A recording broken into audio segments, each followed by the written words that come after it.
Arthur stopped by the store to pick up some things on his way home. While in the checkout line, a young woman, a few people ahead of him, was having trouble getting her card to go through the checkout. People in the line were starting to get impatient.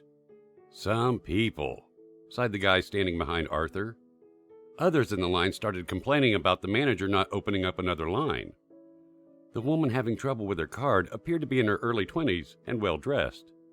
One could tell she was getting very stressed about the situation, about holding up the lives of others behind her. "It's one of them welfare card things," spouted the guy behind Arthur.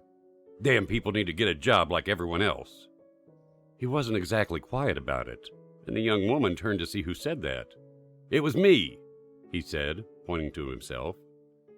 The young woman's expression completely changed, and she began tearing up as her frustrations caught up with her. She walked away without her welfare card, got to the door, and ran out into the parking lot.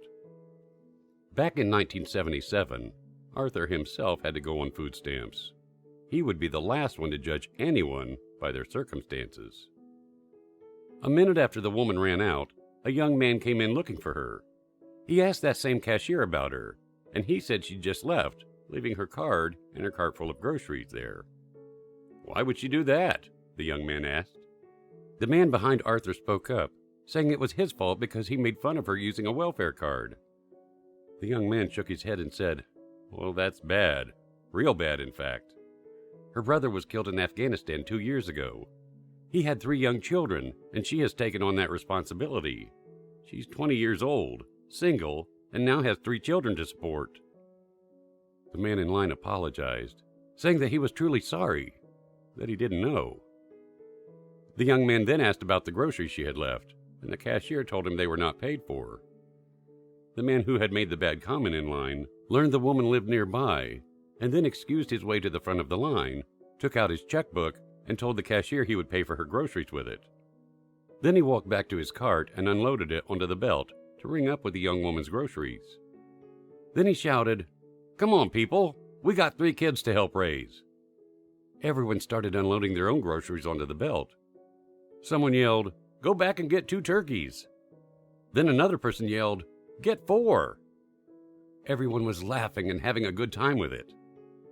When all groceries were scanned, the total came to $1,646.57.